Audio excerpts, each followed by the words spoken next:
Voilà pour les titres de cette édition. Bonsoir à toutes et à tous.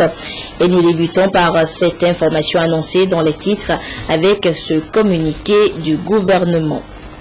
Les mouvements de grève qui ont affecté les secteurs de l'éducation, de la santé et de l'administration générale et qui ont été ponctués par des manifestations d'élèves sur les voies publiques avaient amené le gouvernement à décider le mardi 17 février 2015 de la fermeture temporaire des établissements scolaires, de l'enseignement général et de l'enseignement technique, tant public que privé, sur l'ensemble du territoire national. Cette mesure était dictée avant tout par le souci de préserver la sécurité des élèves et des usagers des voies publiques en évitant les dérapages et les risques que les manifestations de rue comportent. Elle visait également à favoriser la restauration d'un climat de calme et de sérénité indispensable pour un dialogue fructueux entre tous les acteurs concernés. Dans cet esprit, des discussions ont été engagées entre les organisations syndicales et le gouvernement du 17 au 20 février 2015. Ces discussions ont abouti à un accord, créant ainsi les conditions favorables à une reprise normale des cours. Par conséquent, le gouvernement décide de la réouverture de tous les établissements scolaires, tant publics que privés, de l'enseignement général et de l'enseignement technique à compter de demain lundi 23 février 2015. Le gouvernement invite les enseignants, les élèves à veiller pour préserver la sérénité nécessaire au bon déroulement de l'année scolaire. Il demande par la même occasion à tous les fonctionnaires de tous les secteurs de la fonction publique de reprendre leurs activités et de faire en sorte que l'administration générale remplisse ses devoirs régaliens. Fait allumer le 22 février 2015 le gouvernement. La suite de cette édition, avant-dernier jour ce dimanche de l'opération de révision des listes électorales pour le scrutin présidentiel de cette année dans la zone 3. À ce côté chef-lieu de la préfecture de Tchaoudjan, notre équipe de reportage a visité certains centres de révision et recueilli l'appréciation des membres de la CELI. C'est un reportage signé Lamarck Bojona. L'opération de révision des listes électorales dans la zone 3 pour le scrutin présidentiel de 2015 tire vers sa fin. Démarrée depuis le 16 février dernier dans la zone 3 qui compte 13 préfectures, l'opération est censée terminer le 23 février prochain. À ce côté, cette opération bat son plein. Puis lundi, on a commencé. On ne s'attendait pas à ce monde. Comme c'était une révision, on pensait que ça serait... Les gens passeront un à un, mais on a vu qu'il y a l'affluence depuis là. Mais ce qui nous a plus frappé, c'est qu'il y a plus de pertes de cartes. Les gens viennent plus pour les duplicata qu'on ne s'attendait pas, quoi. Les gens n'ont pas pu garder bien leurs cartes. L'effectif qu'on enregistre chaque jour, on voit que c'est encourageant, c'est bon. Et qu'avec ça, on a l'espoir que les élections, les gens vont se présenter en masse pour les élections.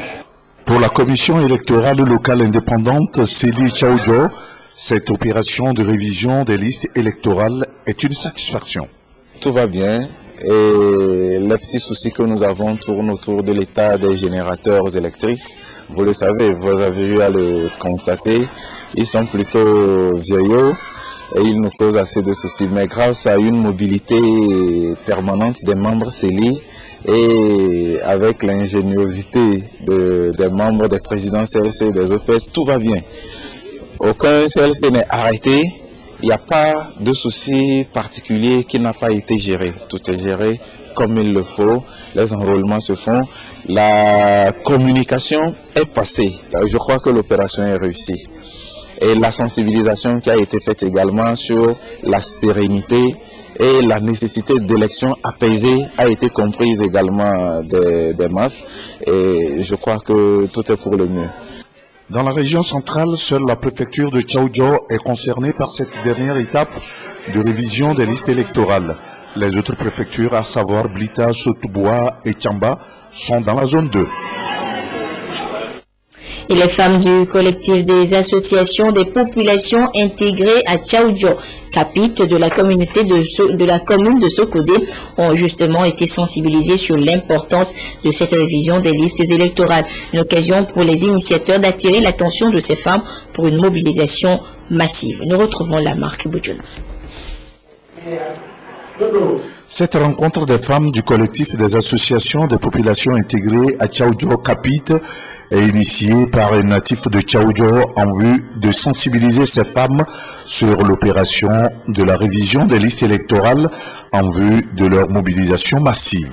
La rencontre de ce matin se résume sur 3 points essentiels, à savoir le problème de recensement, le problème des prêts que l'État octroie aux femmes et le problème des groupements au sein des femmes du Capit. Ce que la femme veut, Dieu veut. Elle nous représente à la maison avec le papa, les enfants. C'est pourquoi nous avons tenu d'abord à commencer par elle pour la bonne marche de la révision des listes électorales et permettre la victoire beaucoup plus éclatante de notre cher président, son Excellence Foire Sossimna Nyasimbe. Monsieur Touré Sohana Modibo a remercié les femmes pour leur mobilisation, ce qui témoigne de l'importance qu'elles accordent à la vision du président de la République en matière de la promotion de la femme. La présidente du Capit, Brigitte Mollet, a saisi cette opportunité pour sensibiliser les membres sur la nécessité de la formation des groupements et coopératives en vue de bénéficier du Fonds national pour la finance inclusive pour leur activité génératrice de revenus. À noter donc que les opérations de révision de listes électorales prennent officiellement fin demain 23 février 2015 dans la zone 3.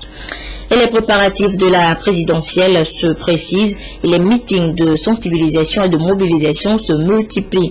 Samedi, hier, les responsables du combat pour l'alternance politique CAP 2015 ont visité certaines localités de la préfecture du Golfe, notamment à Vepozo, Baguida, Kogan et à Mandaromé. Et le message de mobilisation des troupes était à l'ordre du jour. Ayou Oro Titri, Denis Baga.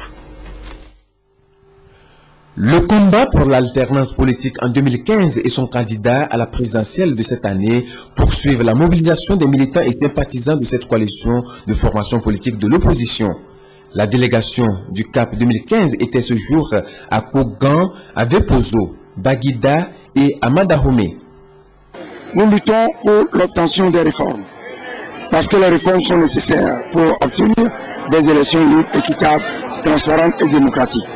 Nous sommes des lutteurs. Si nous sommes contraints d'aller aux élections sans la réforme, nous irons aux élections. Et nous mobilisons les populations d'ores et déjà pour qu'elles se mobilisent massivement pour voter en faveur du candidat du CAP 2015. Pour les responsables du combat pour l'alternance politique en 2015, l'heure est donc à la grande mobilisation autour des préoccupations de leur regroupement politique.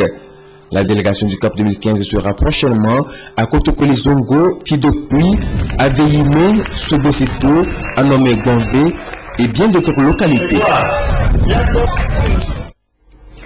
Il a été constaté que bon nombre de quartiers de Lomé n'ont pas accès au réseau de la Togolaise des eaux, TDE, et ceci pour cause du mauvais fonctionnement du système d'extension d'eau dans ces milieux. Et à cet effet, pour y remédier, les agents du ministère de l'équipement rural, de la TDE et de la Société du patrimoine eau et assainissement ont suivi cette semaine durant 5 jours une formation sur la modélisation des réseaux d'eau potable dans les 5 centres urbains au Togo, tout ceci sur initiative de l'Union européenne. Le compte rendu avec Dodo Ouaré et Rachel Aoko. Depuis sa création en 1964 jusqu'à nos jours, difficile pour la TDE, Société de production et d'approvisionnement en eau potable au Togo, de déceler les limites de ces installations afin de canaliser les zones non approvisionnées. Une étude de terrain financée par l'Union européenne a permis à la TDE, à la SPO, Société de patrimoine eau et assainissement en milieu urbain et semi-urbain, et au ministère de l'équipement rural de disposer du EPANET, un système électronique permettant permettant de déceler l'emplacement des installations hydrauliques. Ces agents ont suivi une formation pour maîtriser cet outil électronique afin de mieux répondre aux besoins des populations. Ce système doit nous permettre également de mieux gérer les abonnés. Donc au finish, faire également de la planification par rapport aux différentes extensions qu'on peut avoir sur le réseau. Donc un abonné qui arrive, il nous est plus facile de faire des simulations pour voir par rapport à sa demande et par rapport à sa zone, si on lui fait l'extension, si éventuellement il devait avoir une bonne pression ou pas, et les solutions éventuelles qu'on pourra peut-être lui apporter. Après cette formation, le second volet de ce projet consistera à continuer l'extension du réseau de la TDE dans les villes cibles à Takwame et Dapaon.